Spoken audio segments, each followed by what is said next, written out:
No, profe, ¿lo puedo dictar? Sí, ya No, ya profe, los no han mandé. subido temas. ¿Cómo? Que no han subido los temas al grupo, por lo Ah, no menos sé, yo no los a no ser que tengan otro grupo, los del tercero B, porque me dijeron que lo habían subido al grupo. Bueno, de cualquier forma, ya ahora se los doy. ¿Cuáles son los temas? Es lo de historia y la evolución de la salud mental. Eso que vimos la primera clase. Todo lo que sea normalidad y anormalidad, todos los parámetros o las formas de diagnosticar si una persona era normal o anormal. ¿Se acuerdan que tienen ustedes, y si no, búsquenlo, tienen un listado de parámetros que miden la normalidad? ¿Ah? Y la anormalidad, o sea, los criterios diagnósticos. Después tienen estructura de la personalidad y de la mente. Estructura de la personalidad, ¿a qué se refiere? Al yo, el ello y el superyo. ¿Qué principios rigen cada uno de estos? O sea, el yo, la realidad, el superyo, las reglas, las normas, y el ello, todo lo que es el principio del placer, digamos, o la satisfacción del placer. Los mecanismos de defensa del yo, todo ese listado que dimos de los mecanismos de defensa, y las funciones de la mente. Eso todo tienen apuntes y hemos ido hablando de ello. Después la clasificación de las enfermedades en la salud mental, o sea, cuáles son de base anatómica, como los neurodegenerativos, que eran la demencia, el Alzheimer, que son los ejemplos típicos. Profe, perdón, ¿qué dijo? ¿Cómo? La clasificación de las enfermedades en la salud mental. El primer grupo eran las que se producían por alteraciones neurodegenerativas, o sea que hay una base orgánica. Es la demencia, el Alzheimer, ese tipo de cosas. El síndrome confusional agudo, ¿cuáles son las causas más frecuentes que pueden llevar a esto? ¿Cuál era el tratamiento? ¿Cuáles eran las acciones de enfermería? Eso lo hemos ido viendo. ¿Cómo prevenirla? Este síndrome confusional agudo. Todo lo que estamos hablando tienen material. Profe, buen día. Sí. Disculpe, hay una compañera que está intentando ingresar, pero no la acepta hace rato. No sé quién es, porque acá estoy aceptando a todo el que me...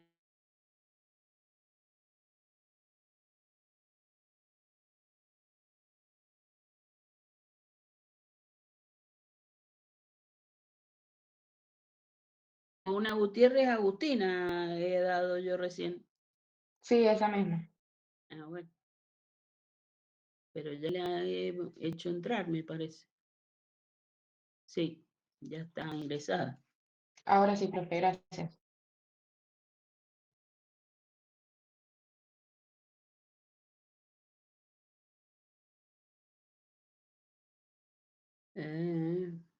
Bueno, entonces, el síndrome confusional agudo, después todo lo que hablábamos de neurosis, qué es lo que era ansiedad, qué es lo que era angustia, cuáles son los grados, digamos, o sea, los tipos de angustia o los tipos de alteraciones, el TOC, el trastorno de estrés postraumático, las fobias, qué es lo que eran y a qué podía haber fobia.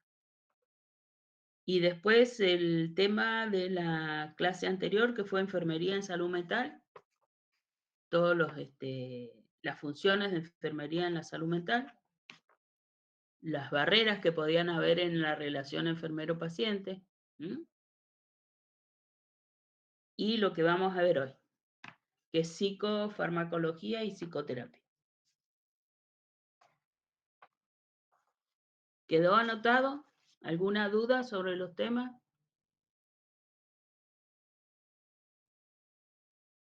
No, profe, nos podemos guiar con los trabajos que hemos hecho, ¿verdad?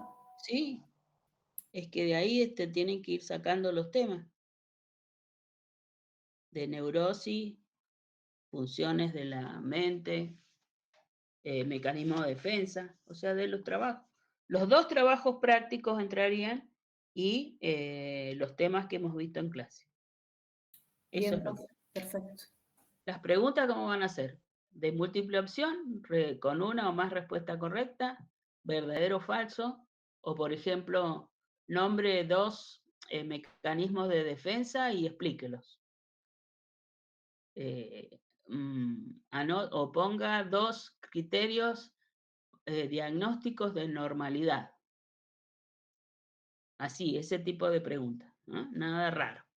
Nada que no hayamos visto. Bien, profe, muchas gracias. Eso sería el examen. Por supuesto, es la semana que viene presencial y después tienen una clase virtual. En la próxima clase presencial, que vendría a ser el día 28, sería el recuperatorio, por si alguien no aprueba. ¿Ah? ¿Quedó claro eso entonces? Sí, profe, perfecto. ¿Sí? Muchas gracias. De acuerdo. Bueno, hoy vamos a ver 2 temas que son fundamentales, que ya algo hemos ido hablando de esos 2 temas, que son la psicoterapia y los psicofármacos. La psicoterapia, ¿qué es lo que vamos? ¿Se acuerdan que hemos ido diciendo siempre que en realidad lo que se hace es la combinación de de los 2 métodos de tratamiento, en la mayoría de los casos? O sea, medicación, en el caso que sea necesaria, y se le agrega la psicoterapia. Por supuesto que en algunos casos, en algunas patologías, por ejemplo, en la esquizofrenia, cuando el paciente hace una crisis, primero tenés que solucionarle la crisis, que el paciente no tenga alucinaciones, no esté excitado o no tenga esa hiperactividad que tienen en algunos pacientes, para poder recién plantear la psicoterapia, ¿no? Porque si no, el paciente no va a ser receptivo para la psicoterapia. En la depresión ocurre lo mismo. Si vos intentás hablar a un paciente o tratás de hacerle psicoterapia a un paciente cuando todavía está en plena crisis, donde no es receptivo, si vos le hablás, no se va a acordar nada de lo que vos dijiste, ¿ah? No tiene caso hacerlo, digamos. Entonces tendrás que esperar a veces que empiece a hacer efecto la medicación para después recién plantear la psicoterapia, ¿ah? Por ejemplo, en la depresión reactiva, tenés un paciente deprimido, que está somnoliento, que no escucha, que está como aislado. ¿De qué vale que vos empecés a hacer psicoterapia? Porque el paciente no va a ser receptivo. Tendrás que esperar el tiempo prudencial en que la medicación empiece a hacer efecto para después recién ahí plantear la psicoterapia, ¿ah? Entonces, en todas las patologías, aún en la demencia, aún en ese paciente que está empezando a deteriorarse, por supuesto en las primeras etapas de la demencia, no cuando el paciente ya está totalmente desubicado, que no tiene conocimiento ni de lo que lo rodea, ni de lo que está viviendo. En ese momento ya la psicoterapia no va a dar mucho resultado, pero sí dependiendo de la etapa en que esté la patología. ¿M? Entonces, siempre se va a dar combinada los 2 métodos, dependiendo del paciente. Acuérdense, siempre hablamos de que hay enfermos, no enfermedades. Las terapias de cualquier tipo, medicamentosas o psicoterapias, se tienen que adaptar al paciente, no a la inversa. Profesora, Sí. ¿en estas crisis pueden tener un plazo máximo para considerarlo que ya es algo, no sé, avanzado o crónico? Dependiendo o sea, cuando vos, ¿a qué te referís? Por ejemplo, en una demencia. Sí, en plena crisis se va a empezar con el tratamiento con fármacos, pero Ajá. hasta tanto llegar hasta la psicoterapia, ¿cuánto tiempo se debe Y esperar? vos tenés Eso es que, relativo. no hay tiempo, no hay un tiempo predeterminado. O sea, si vos usás, y ahora cuando veamos psicofármacos vamos a ver que por más que vos empecés en forma inmediata a hacer el tratamiento medicamentoso del paciente, todos estos medicamentos tienen una etapa de, como se denomina, como impregnación. Digamos, el tiempo que necesitas que todo el sistema nervioso, que son donde van a actuar, esté impregnado precisamente de la medicación y empieza recién a hacer efecto. Entonces, la mayoría de esta medicación no es como, por ejemplo, vos le haces un analgésico y en 15, 20 minutos vos ves el efecto. En esto necesitas un tiempo para que ese efecto se empiece a presentar. Generalmente son de 10, 15 días y a veces más tiempo. ¿Ah? O sea, conociendo el medicamento, cuánto demora en presentar alivio y viendo, analizando cómo se va comportando el paciente, es cuando vos vas a poder determinar, ahora podemos empezar con la psicoterapia o podés empezar en forma paulatina con la psicoterapia. ¿Ah? Pero todo depende del paciente, de la patología, de la medicación que se le empieza a dar. ¿Ah? O sea, es una cuestión de ir viendo al paciente. No hay un tiempo determinado. No es como en las patologías físicas que vos decís, bueno, el antibiótico en 48 horas tiene que haber empezado a hacer efecto, va a bajar la temperatura, ¿no? O sea, no es así. En este tipo de medicación lleva a veces más tiempo para que empiecen a verse algún efecto, por ejemplo, o antidepresivo o antipsicótico, ¿m? Para plantear la psicoterapia. Por eso es que no, la mayoría de estos tratamientos se prolongan en el tiempo y la psicoterapia es uno de ellos. ¿Ah? La psicoterapia este, también no vas a no sé si alguien de este grupo ha hecho psicoterapia alguna vez, eh, pero para ver resultados a veces lleva meses y años. ¿Ah? Por eso las psicoterapias no tienen un término de terminación, digamos. ¿Mm? Depende de la evolución del paciente. Pero ya les digo, puede llevar desde a meses o años que se vean los resultados en forma visible, digamos. ¿Eh?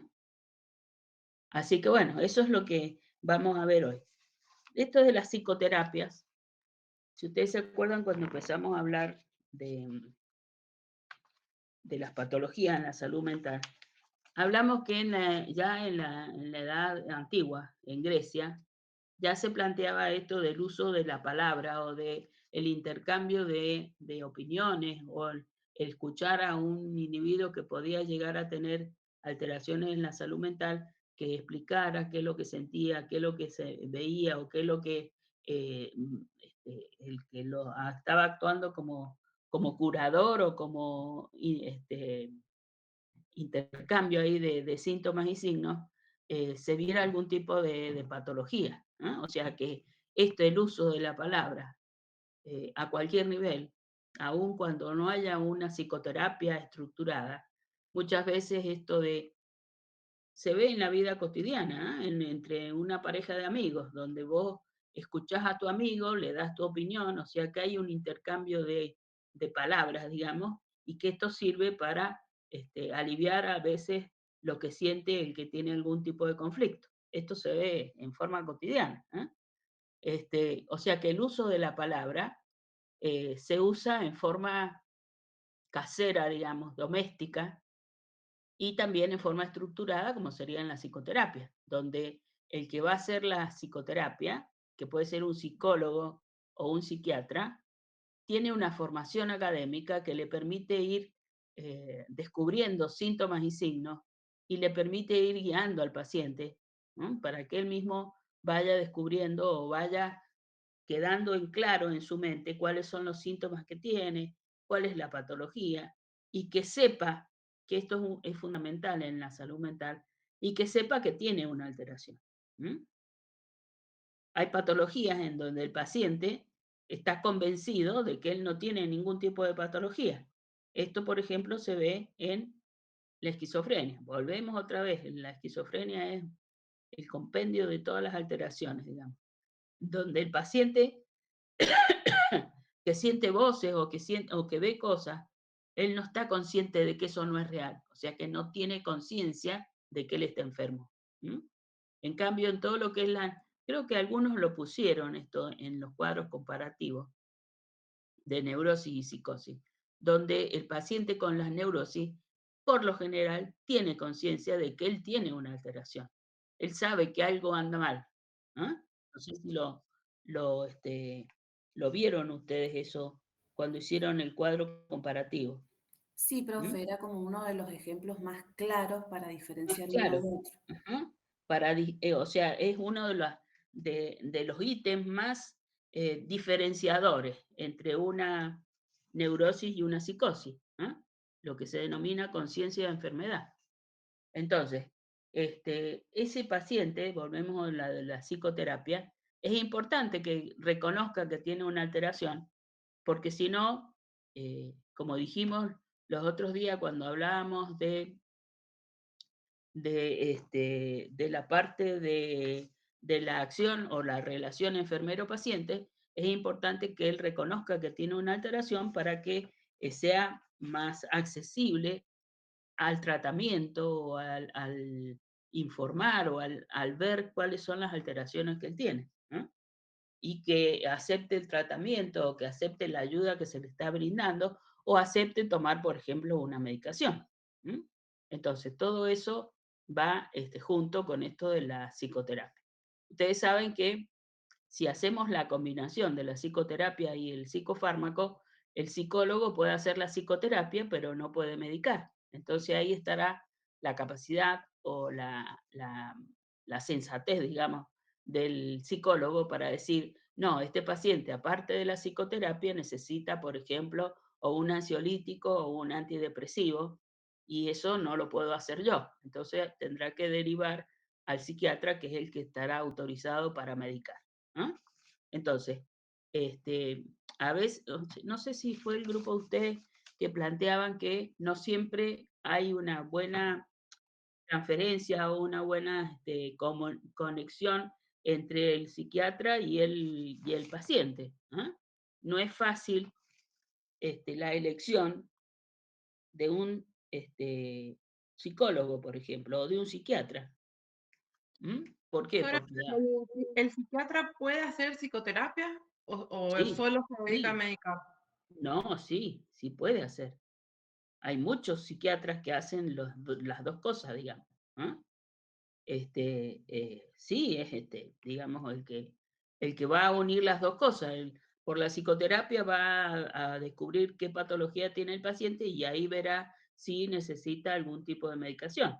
¿Mm? Sí, por supuesto que puede hacer la psicoterapia. Entonces, no sé si, ¿no? Unas chicas me planteaban esto de la elección del psicólogo, que muchas veces no es fácil, digamos, ¿no? Para hacer una buena psicoterapia tiene que haber una conexión entre el psicólogo y el paciente, digamos.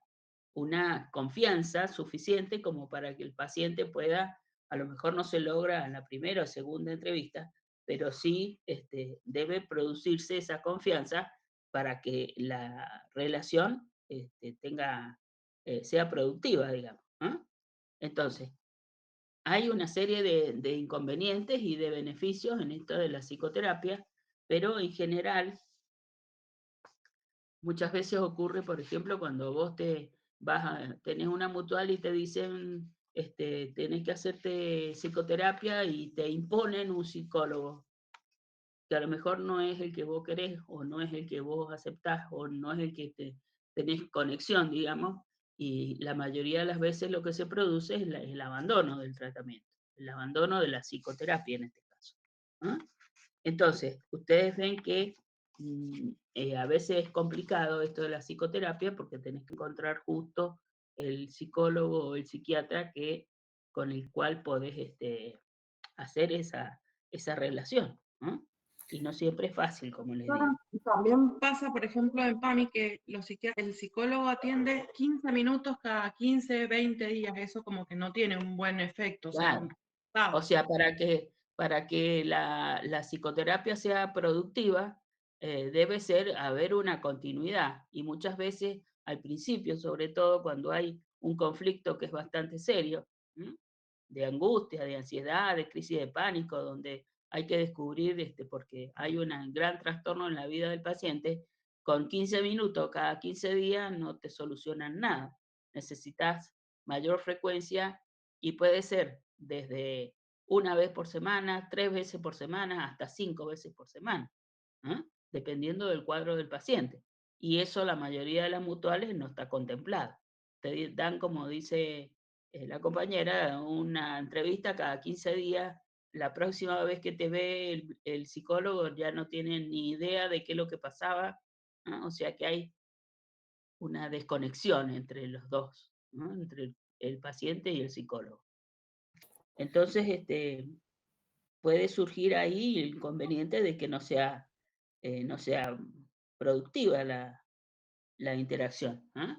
Y decís: "No, yo hace no sé cuánto tiempo que hago psicoterapia y no he visto nada". Y claro, porque tenés una entrevista cada 15 días, ¿qué vas a solucionar? La próxima vez, lo que se plantearon ya no tiene sentido, digamos, ¿ah? Entonces, hay una serie de inconvenientes en esto de la psicoterapia, pero, por ejemplo, se puede estructurar mejor cuando tenés un paciente que está internado, ¿no? ¿Por qué? Porque lo tenés a mano, va a haber una continuidad en el tratamiento, ¿m?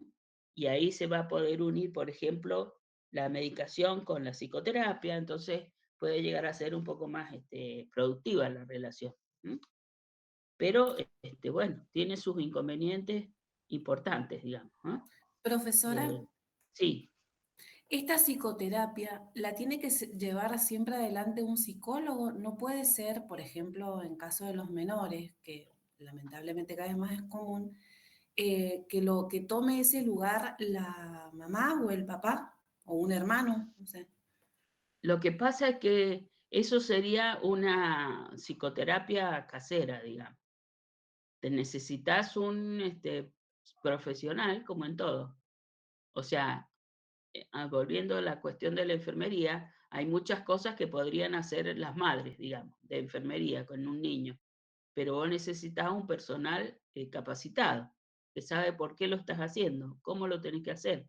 Acuérdense que siempre hablamos, en la clase pasada hablábamos que el enfermero, en el caso de cualquier patología, o en este caso en la salud mental, tiene que ser el que guía la relación, ¿no? O sea, con capacidad, habiendo una formación que va a ir mejorando con experiencia, ¿no? O sea, vos podés hacer un tipo de terapia familiar o casera, como te estaba diciendo, pero a lo mejor no va a tener el mismo resultado o a veces te va a ser contraproducente, ¿no? Porque bueno, se sabe bien que, por ejemplo, un niño o un adolescente que está hablando con el padre, con la madre, a lo mejor no le va a contar totalmente lo que pasa, o le va a dar vergüenza, o va a tener temor de que lo vayan a juzgar o a castigar por algo que ha hecho, lo que no tendría con una persona que sería, digamos, imparcial.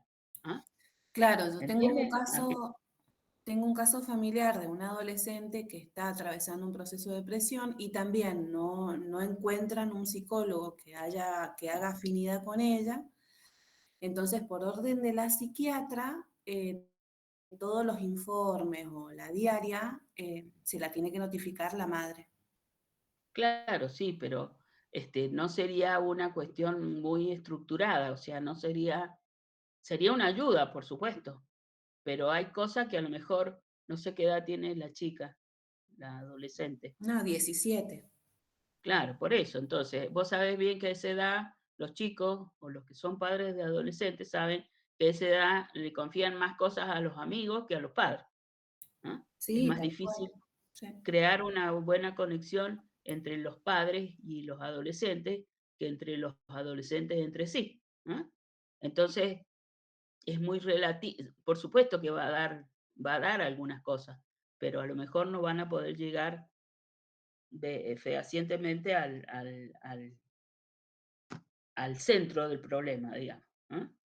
Por supuesto que va a ser una ayuda, pero no sé, dependerá, por supuesto, del adolescente, de la experiencia que tienen con los padres, ¿no? De cómo ha sido relación antes de la patología. O sea, habrá que ver si verdaderamente una depresión dice que tiene, si verdaderamente los padres están involucrados o que son parte del problema, ¿no? Entonces, entonces no son tan imparciales como sería un psicólogo, por supuesto. A eso me refiero, que cuando están demasiado involucrados, pueden surgir inconvenientes en la relación, ¿m? Porque no son imparciales, precisamente. Bueno, esto de las psicoterapias, hay dos escuelas que son las clásicas, digamos, las que se siguen actualmente. Una que es la conductual, ¿m? Donde habla precisamente en mejorar la conducta de los pacientes, ¿m? Eh, hablando de la adaptación que pueden tener estos individuos. ¿Cuáles son esos conflictos que han producido la alteración? ¿Cómo se presentan? ¿Cómo modifican la conducta? ¿Mm? Em, Se dice que ciertas conductas que tienen los humanos, digamos, son aprendidas a lo largo del tiempo, ¿no? Por normas, por reglas, por la convivencia diaria, y esas mismas conductas que puedan estar alteradas se pueden desaprender, o sea, podés enseñarle por medio de la psicoterapia a no repetir esas conductas que vos aprendís, o sea, desaprender esas conductas que están alteradas, ¿no? Esas serían las terapias conductuales. Y después tenés las terapias cognitivas, donde lo que interesa es modificar los efectos, ¿m?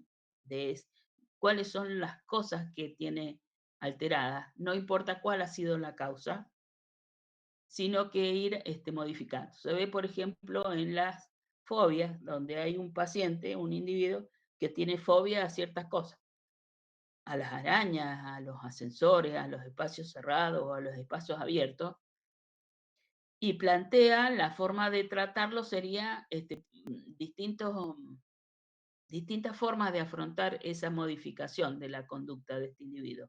Por ejemplo, podría ser la desensibilización, o sea, ir acercándolo en forma paulatina a esos elementos, ¿ah? Que él tiene miedo. Por ejemplo, mostrarle una araña, ver que él vea que no le va a hacer nada, que son inofensivas, o que él puede estar frente a una araña y no tener grandes miedos, digamos. ¿Ah? O que salga a un espacio abierto, si tiene fobia a un espacio abierto, y que salga controlado, acompañado, en forma paulatina y repetida, cosa de que se vaya desensibilizando. Algo similar a lo que ocurre en los tratamientos para las alergias, ¿eh? Donde vos te van eh, enfrentando a esos alergenos y que vas adquiriendo ciertas como defensas, digamos, hacia esos elementos que son dañinos para vos. Entonces, de forma paulatina te vas desensibilizando. Ese sería un método. El otro sería el de presentación brusca, o sea, de una, encerrarlo en una habitación con 10 arañas, ponerle, una cosa así. Cosa de que de golpe él tenga que enfrentarse a esa cuestión que le da miedo o que le produce alteraciones, ¿eh? Y sepa y resuelva cómo afrontarlo. Encerrarlo en un ascensor, de eso que viene en 1 metro por 1 metro, ¿los han visto? Que son chiquititos, así, o sea, en forma brusca. ¿Eh? Eso sería una forma de lo que se denomina inundación o enfrentamiento brusco al elemento que le produce la alteración. ¿Eh? O sea, son distintas formas que lo que hacen es enseñarle al paciente a afrontar la alteración que le produce eso que lo altera. ¿Eh? Y que él vaya creando una conducta de respuesta a esa alteración que se le produce. ¿Mm? Esos serían los dos métodos más utilizados. ¿Mm? Dependiendo de el psicólogo o el psiquiatra, es el método que utilizarán, dependiendo de la patología del paciente y de la capacidad de respuesta que tenga ese paciente. ¿Eh? Teniendo en cuenta que a lo mejor esa exposición brusca, como decíamos recién, que sería uno de los métodos, a veces puede ser muy traumatizante para el paciente frente a ese elemento que le produce, por ejemplo, la fobia. Bueno, esta psicoterapia se pueden dar en forma individual, o sea, un psicólogo o un paciente, frente a frente, digamos, ¿no? O se puede dar en grupo, digamos, ¿no? O sea, individual o grupal. Grupal que puede ser de 2 personas, por ejemplo, una terapia de pareja, donde hay una pareja que tiene conflictos, ¿no? Entonces se hace el grupo, digamos, el psicólogo, el psiquiatra, la pareja, ¿no? Eso es un tipo de psicoterapia donde se van a hablar, se van a decir qué es lo que les molesta, una cosa este, entre ellos, qué es lo que les molesta, qué es lo que está bien, qué es lo que está mal, ¿ah? Así, frente a frente. Después se puede hacer otro tipo de grupo, por ejemplo, familiar, donde no solamente está la pareja que forma esa familia, sino los hijos, ¿no? ¿Por qué? Porque muchas veces hay conflictos entre los padres, los hijos, hay trastornos en la comunicación. Entonces, ese tipo es otro tipo de terapia de grupo, ¿no? Otro tipo de psicoterapia, ya con un grupo ambiental, digamos, o sea, que comparten, digamos, espacio físico, la familia. Grupos de trabajo, ¿no? Por ejemplo, yo lo he experimentado y lo he vivido y lo he hecho, es terapia de grupo en el trabajo, ¿no? O sea, por ejemplo, vos trabajás con tu turno, son 3 enfermeros que trabajan habitualmente juntos, se han peleado, han tenido un conflicto entre los 3 componentes del grupo, entonces se empiezan a pelear, que no se hablan, que no comparten los tratamientos que se le hacen a los pacientes, no hacen los deberes que deben hacer en ese grupo. Una de las formas más habituales es juntar a los 3 componentes del grupo con el jefe del servicio, o el que sea, una persona que tenga mayor autoridad, o un psicólogo, si hubiera, lo que les dije que no hay en la mayoría de los hospitales. Entonces, el que asume ese papel de dirigir la reunión sería el enfermero jefe del servicio o alguien de supervisión de enfermería. Y que se hable así, frente a frente, de los conflictos que pueda haber en ese grupo, ¿no? En el grupo de un turno, puede ser de un turno con otro turno de la noche con el turno de la mañana, que no le entregan los pacientes en condiciones, que no se hizo la medicación, y empiezan a haber rumores, a hablarse por detrás, que eso es muy frecuente en los servicios de enfermería. Lo mejor es juntar a la gente de los 2 turnos que están en conflicto y hacer un tipo de terapia de grupo donde cada uno hable conflicto que tiene, que no porque vos me dijiste y que no anotaste y que no hiciste, todo eso que se le hable en forma directa sería una forma de psicoterapia de grupo. ¿Entienden? O sea que a veces no necesita ser tan estructurado porque es un conflicto puntual que hay. No está involucrado ni la familia, ni una cuestión personal, sino una cuestión laboral. También se hacen psicoterapias de grupos de pacientes con patologías similares. Por ejemplo, un adicto al alcohol, un adicto a las drogas, un adicto al juego, o sea, adicción. Eso sería una forma de juntar pacientes que tengan similares patologías, en este caso adicciones, y que traten de compartir experiencias, ver qué es lo que ha ayudado a uno, qué es lo que pueden compartir de sus experiencias personales, ¿no? Siempre dirigido por una persona capacitada y que, como les digo, en este caso, sobre todo alguien que esté eh, interiorizado del problema de las adicciones y que pueda ir dirigiendo la, este, la reunión, digamos, ¿no? Esto se ve, por ejemplo, en Alcohólicos Anónimos o Adictos Anónimos, ¿no? O sea, ese tipo de instituciones que hacen este tipo de trabajo, ¿no? Que en realidad son terapias de grupo, ¿no? Enfocadas hacia ciertas patologías. Entonces, esta psicoterapia va a depender del paciente, de las patologías, pero son útiles y muy productivas en algunos casos. ¿Mm? Esa sería entonces todo lo que vamos a ver sobre las terapias de grupo.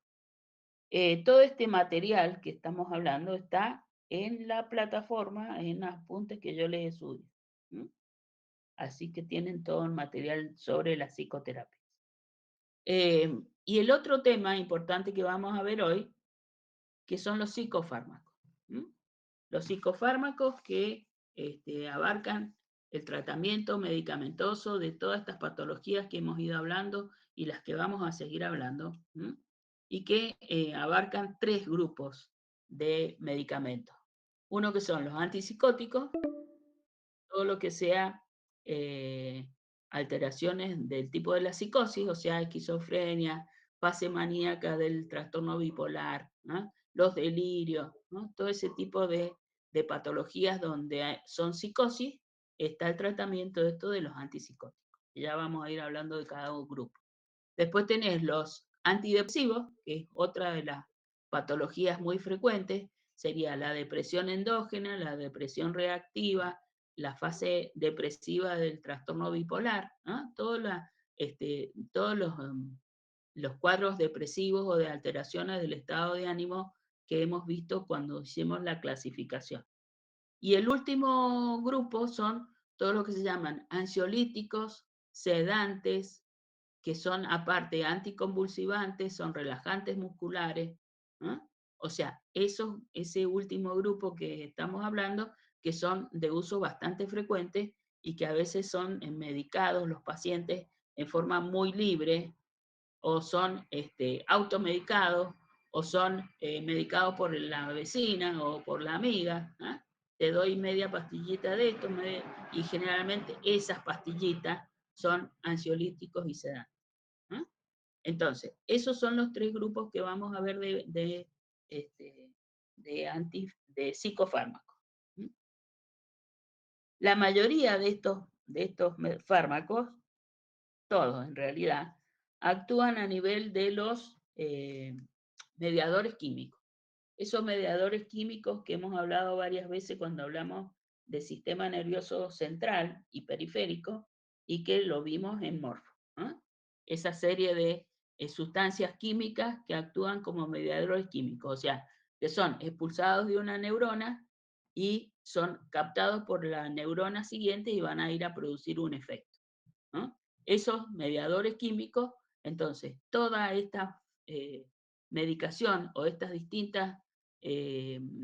distintos medicamentos actúan ahí, a nivel bloqueando la captación o favoreciendo la captación de estos mediadores químicos por las neuronas.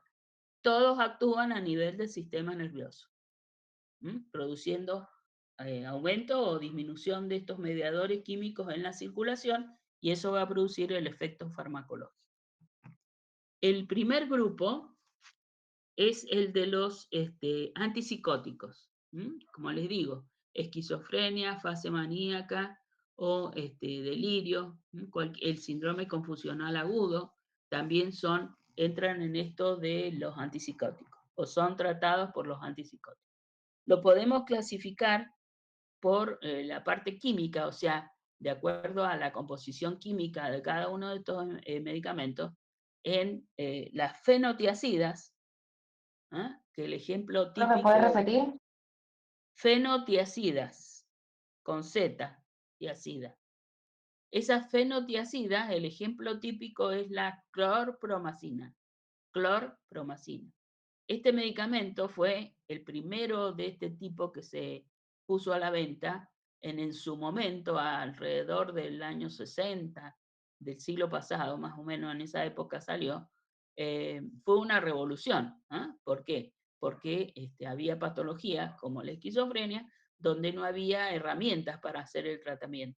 Y surgió esta medicación que trajo alivio y trajo solución a muchos de estos problemas de la psicosis. Y a pesar de los años que lleva, se sigue utilizando.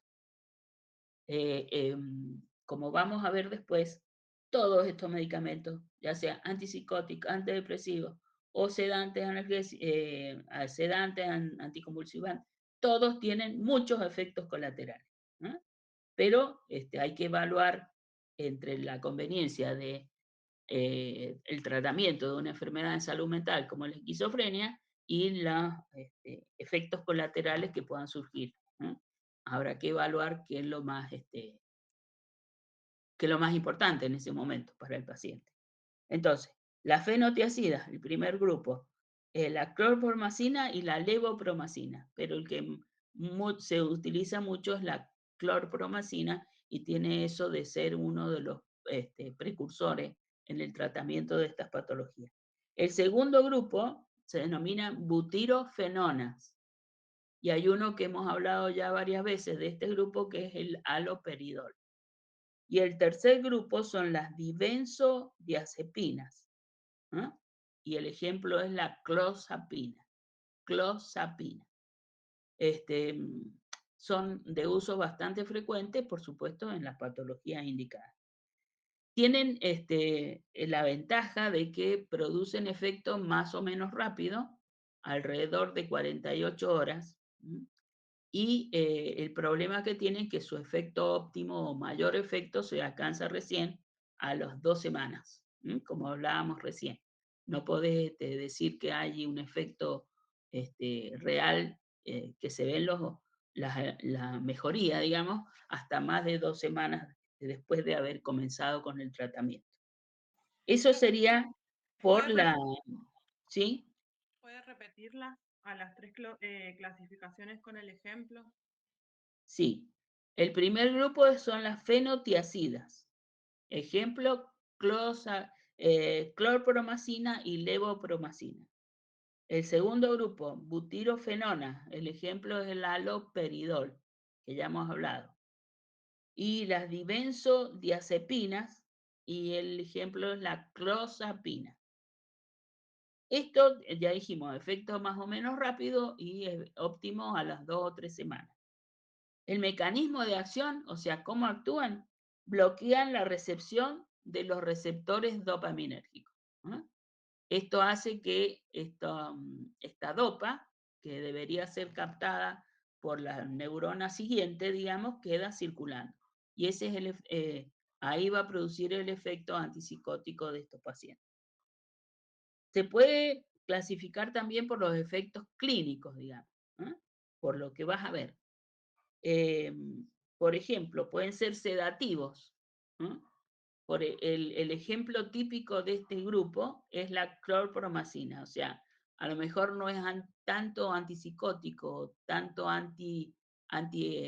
alucinaciones, por ejemplo, pero sí es sedante. O sea, ese paciente que está muy excitado, que está con una excitación psicomotriz importante, la clorpromacina sería el medicamento ideal, digamos, porque lo seda.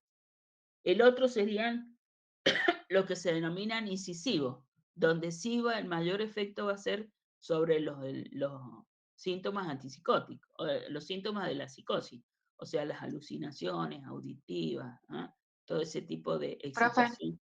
Sí, disculpe, ¿ese entraría dentro de la clasificación de efectos clínicos? esa, sí. ¿La podría repetir, Primero porfa? era, ¿cómo? Que si la podría repetir. Dijo que primero eran sedativos y ahora Sedativo. sigue con otra. Que el ejemplo sería la clorpromacina. El otro incisivo se llama, actúa sobre los síntomas psicóticos, digamos, las alucinaciones, la percepción alterada. Y el tercer grupo sería de transición, se llama, que vendría a ser, tiene efecto sedante y efecto antiincisivo, o sea, incisivo, tiene los dos efectos. Por eso se llama de transición. Pero cada uno de estos tiene efectos colaterales importantes.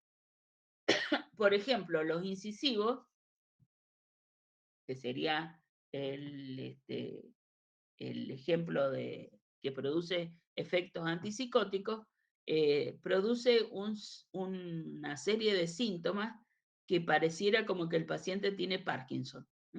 O sea, temblores, rigidez muscular, todo lo que ven ustedes, alteraciones de la marcha, todos esos síntomas que ustedes han visto cuando han visto Parkinson, se presentan por efectos de esta medicación incisiva.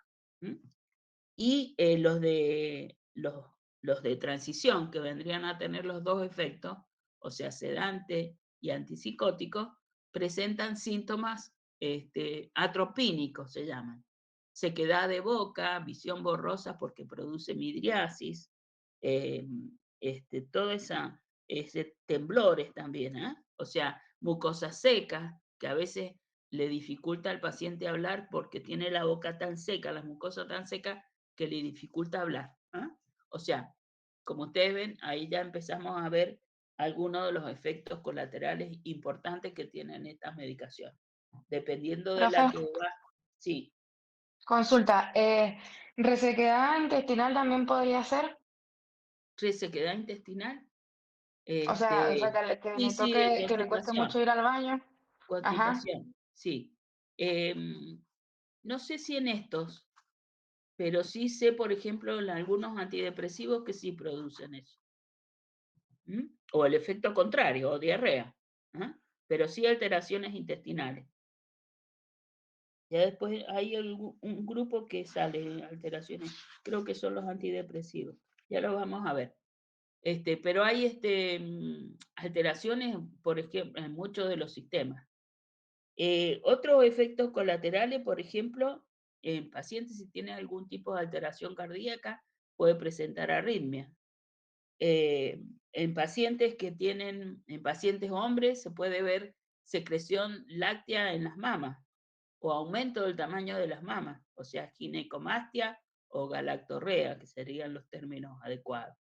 O sea, que tienen muchos efectos colaterales y que a veces hace que el paciente se resista a tomarlos cuando todavía tiene conciencia de que está presentando alteraciones, y eso hace que abandone muchas veces el tratamiento, ¿no? Los efectos colaterales.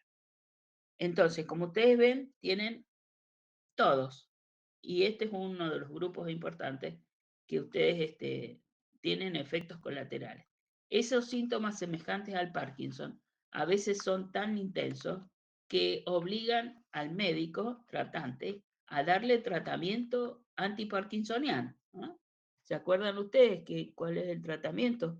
Es la levodopa.